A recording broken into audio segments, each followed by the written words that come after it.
Bismillahirrahmanirrahim. Assalamualaikum warahmatullahi wabarakatuh. Waalaikumsalam warahmatullahi wabarakatuh. Alhamdulillah. Alhamdulillahilladzi alafa baina qulubina fa asbahna bi ni'matihi ikhwana.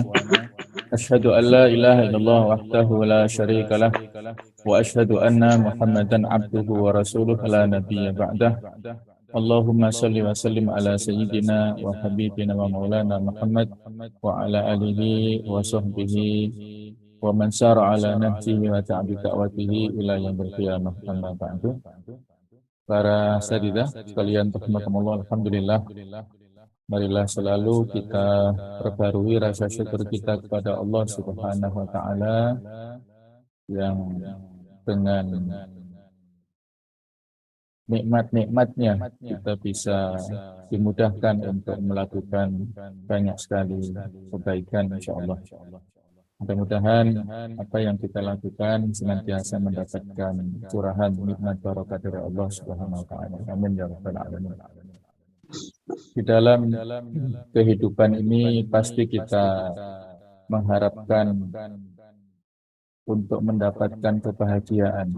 Doa-doa yang sering kita lantunkan, kita ucapkan setiap waktu, setiap saat, terutama di waktu-waktu mustajab adalah di antaranya doa sapu jagat, Rabbana atina fid dunya hasanah wa fil akhirati hasanah wa qina adzabannar. Doa untuk minta kebaikan, kebahagiaan di dunia dan akhirat.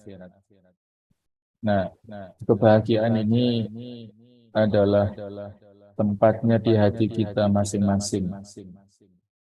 Kenyamanan dan juga ketenangan, ketentraman yang dirasakan hati kita inilah yang menjadi pokok dan pangkal dari kebahagiaan kita. Namun, kadang-kadang dalam kehidupan ini kita merasakan kegalauan, kegelisahan, dan ketidaknyamanan. Oleh karena itulah kita patut untuk mengidentifikasi kira-kira apa sebab hati kita ini menjadi tidak tenang, menjadi gelisah, tidak nyaman dalam menikmati kehidupan di dunia ini. Tidak enak makan, tidak nyaman, ataupun tidak bisa nyenyak tidurnya, dan lain sebagainya. Ada banyak sebab hati kita ini menjadi tidak nyaman, tidak tenang. Yang pertama, yaitu karena banyaknya dosa dan kemaksiatan. Ini yang paling harus kita waspadai. Hati kita menjadi tidak tenang, tidak nyaman, karena banyaknya dosa dan kemaksiatan yang kita lakukan. Disadari atau tidak, ketika seorang mukmin, seorang muslim berbuat dosa, maka akan diliputi oleh perasaan bersalah. Dengan demikian hati ini menjadi gelisah, menjadi resah. Ada sebuah hadis yang disampaikan oleh Rasulullah SAW. Beliau bersabda, "Tak ma yaribuka ila ma la yaribuk." Tinggalkanlah sesuatu yang meragukanmu dan beralihlah pada sesuatu yang tidak meragukanmu. Hal-hal yang subhat, yang kita ragu-ragu, hendaknya kita tinggalkan untuk menuju kepada sesuatu yang kita yakini kehalalannya, yang kita yakini kebolehannya. Fa inna sidqa tuma'ninah. Karena sesungguhnya kejujuran itu adalah bisa menenangkan. Wa innal kadiba ribatun. Dan kebalikannya, sesungguhnya dusta, kebohongan, kemudian juga ada unsur menipu di dalamnya, itu akan menggelisahkan jiwa. Jadi kata-kata al-kadhib itu adalah mewakili dari dosa dan kemaksiatan.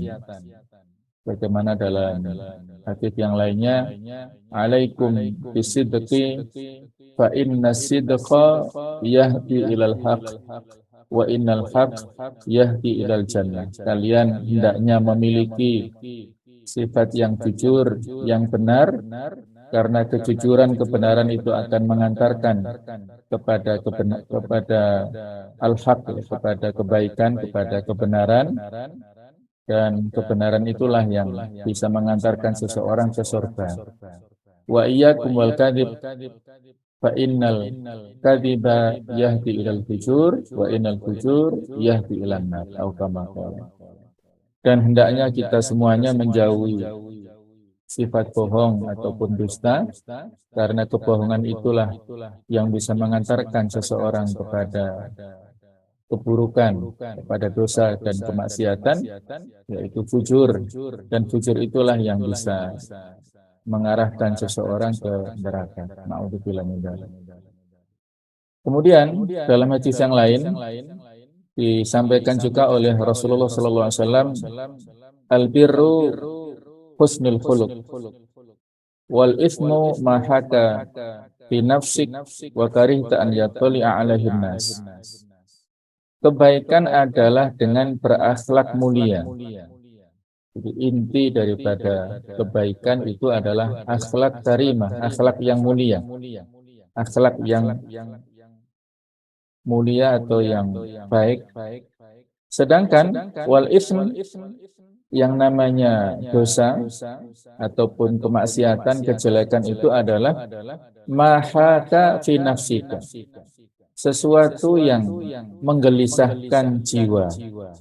Wa karihta an yattali'a 'alaihin nas, dan kita tidak menginginkan hal tersebut diketahui oleh orang lain.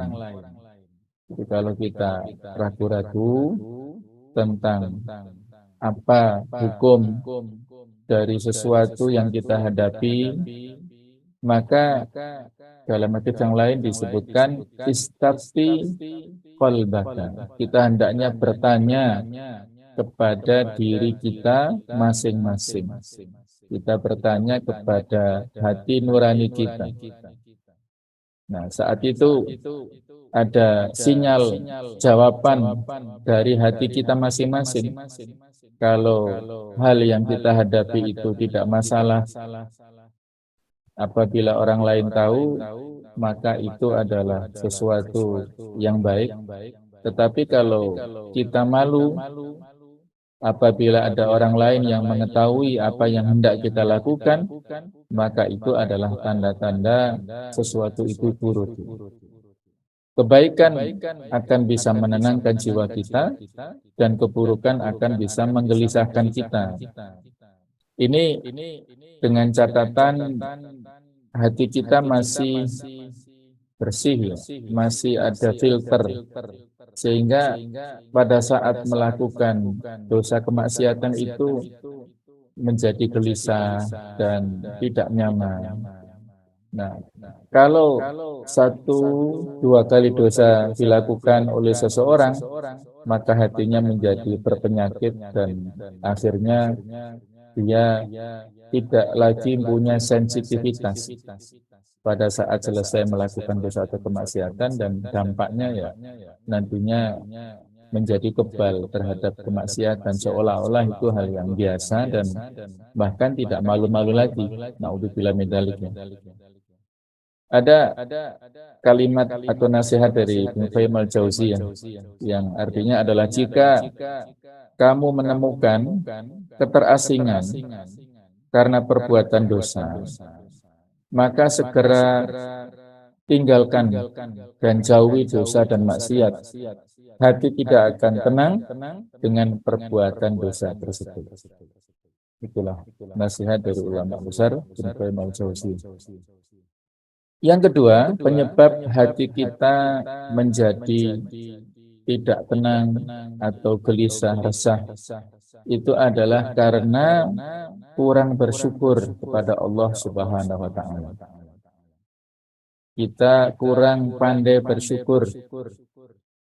Bersyukur itu akan menjadikan nikmat kita ditambah Allah Ta'ala, hati menjadi tenang. hati menjadi nyaman dan bahagia. Kebalikannya kalau kita kufur, nikmat itu akan dicabut Allah Ta'ala dan kita mendapatkan hukuman. Nah, Allah Ta'ala sudah banyak memberikan kenikmatan kepada kita yang tidak mampu untuk kita hitung, tidak mampu untuk kita hitung-hitung secara detail ya. Wa in ta'uddu ni'matallahi la tuhsuha. Nikmat Allah sangat banyak. Semua apa yang ada di bumi ini, segala sesuatunya telah disediakan Allah Ta'ala untuk manusia. Huwaladzi khalaqalakum ma fil ardi jami'a. Dialah Allah yang telah menciptakan semua apa yang ada di bumi ini untuk kita semuanya, untuk manusia. Kita nikmati segala apa yang ada di dunia ini, dan bukan hanya berkaitan dengan rezeki finansial, tapi banyak sekali nikmat Allah Ta'ala yang wajib untuk kita syukuri. Nikmat berupa udara, berupa kesehatan, berupa anak-anak yang soleh-solehah, yang istri yang solehah, berupa lingkungan yang kondusif, rumah tangga yang sakinah, mawaddah warahmah, dan banyak sekali rezeki-rezeki yang diberikan Allah Ta'ala kepada kita. Bukan hanya rezeki itu dari sudut pandang uang saja atau finansial, tapi banyak sekali rezeki-rezeki yang kita harus syukuri. Nah, itulah kadang-kadang kita kurang pandai melihat nikmat-nikmat tersebut, sehingga yang ada adalah kekurangan dan kekurangan. Semakin kita merasa kurang, maka semakin kita gelisah, dan semakin kita tidak bisa bersyukur, semakin kita merasakan keresahan terus-menerus. Nah, itulah poin yang kedua, penyebab hati menjadi tidak tenang karena kita kurang bersyukur kepada Allah Ta'ala. Yang ketiga, penyebab hati kita tidak tenang adalah banyak menuntut. Bisa dipastikan hati akan selalu gelisah jika seseorang berpikir harus memiliki segala sesuatu, sementara ia tidak punya daya penunjang yang memadai untuk meraihnya. Kalau ibarat orang berharap,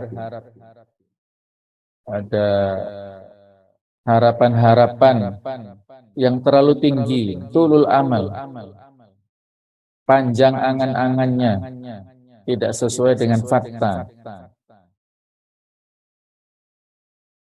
Inilah ya. Jadi terlalu banyak menuntut.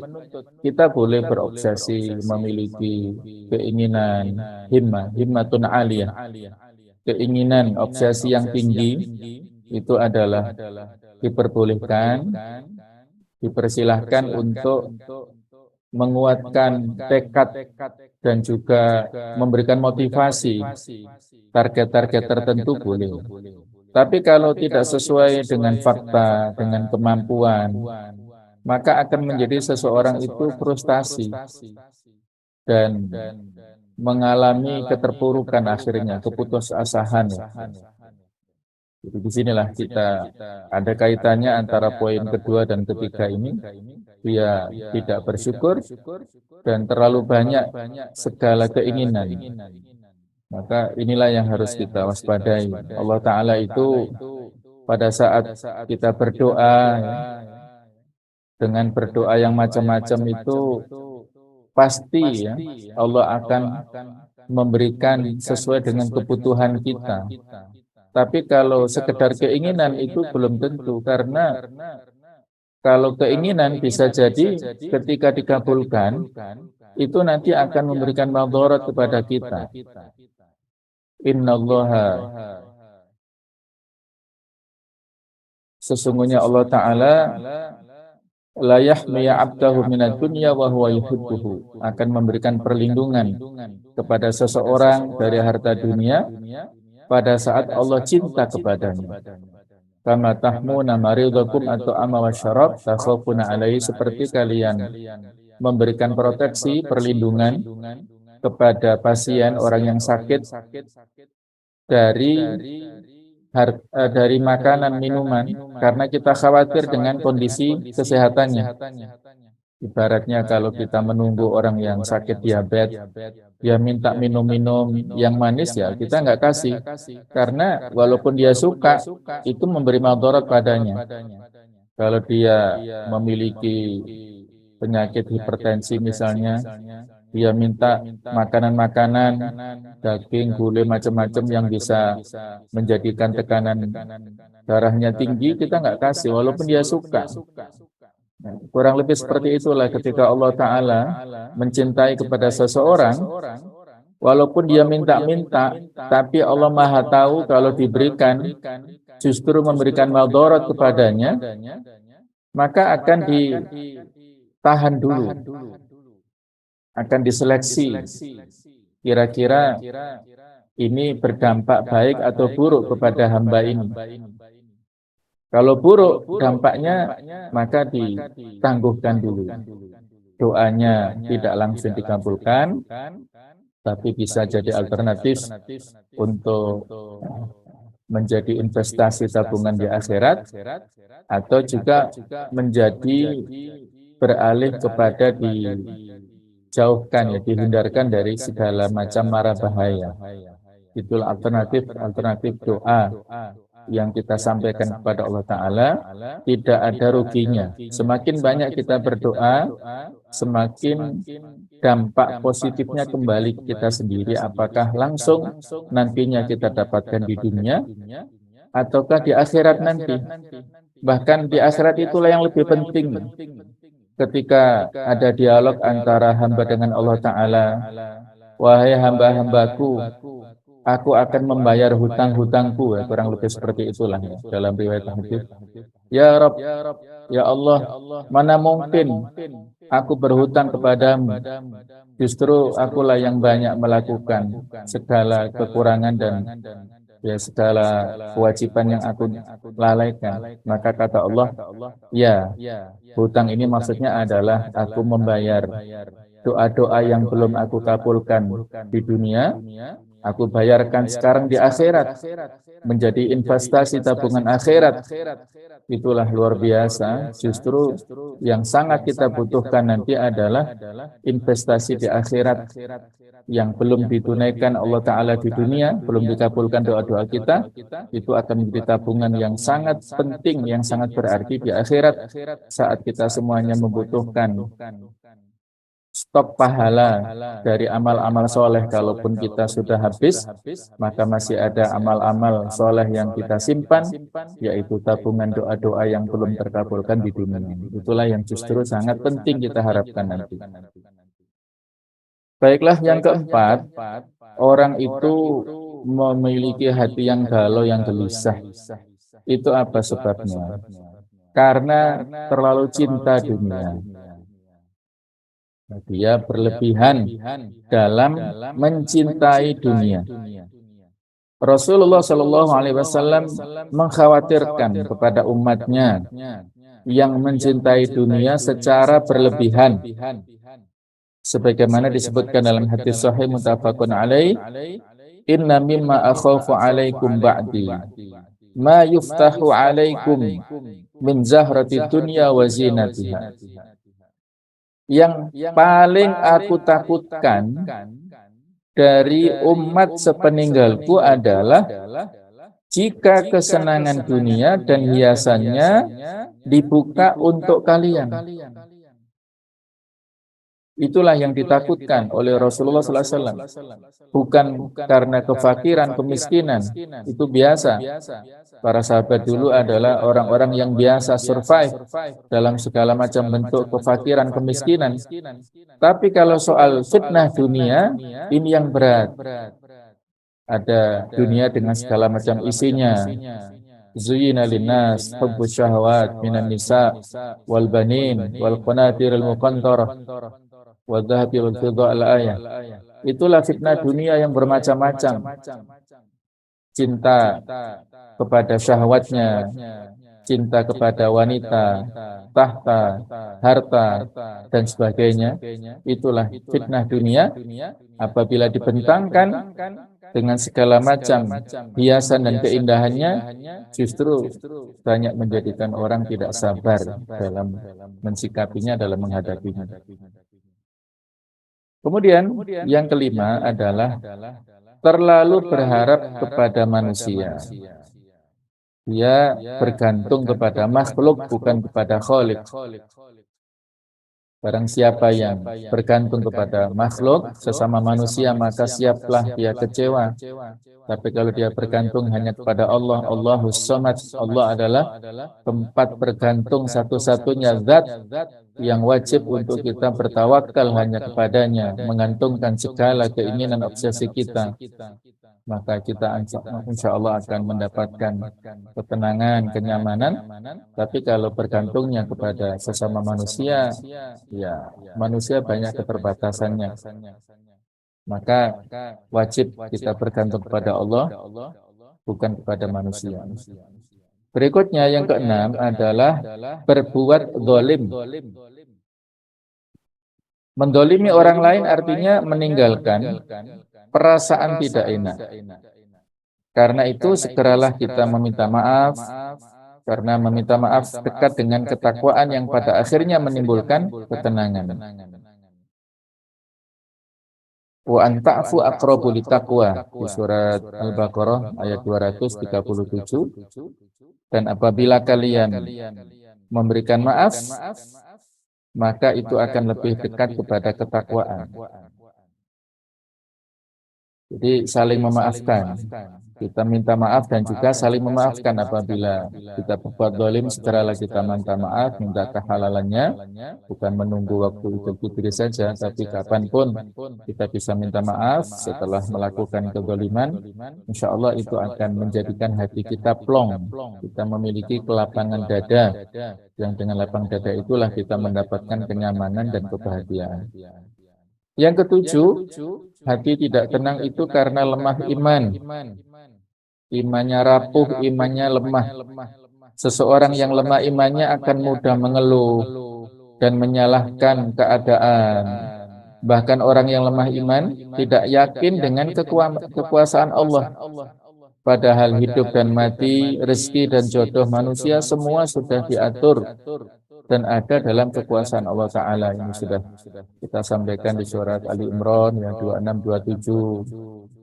Qulillahumma malikal mulki tu'til mulka man tasha wa tanzi'ul mulka mimman tasha wa tu'izzu man tasha wa tudhillu man tasha biyadikal khair innaka ala kulli syai'in qadir tulijul laila fin nahar wa tulijul nahara fil lail wa tukhrijul hayya minal mayyit wa tukhrijul mayyita minal hayy wa tarzuqu man tasha bighairi hisab. Jadi Allah pemilik kekuasaan, kerajaan langit dan bumi ini adalah di tangan Allah Ta'ala. Rezeki adalah Allah Ta'ala yang memberikan jaminannya. Nah, itulah keimanan, keyakinan yang kuat kepada kekuasaan Allah Ta'ala akan menjadikan kita memiliki kepercayaan diri dan juga keyakinan dan ketenangan. Kebalikannya, kalau iman kita rapuh, kita ragu-ragu dengan al-asma'ul husna, kita ragu-ragu dengan as-sifatul ulia yang dimiliki Allah Ta'ala, kita ragu Allah adalah Ar-Razzaq, kita ragu Allah adalah Ar-Rahman Ar-Rahim, kita ragu dengan sifat-sifat Allah yang maha tinggi itu, maka akhirnya tadi beralih kepada makhluk dan menjadi tidak nyaman.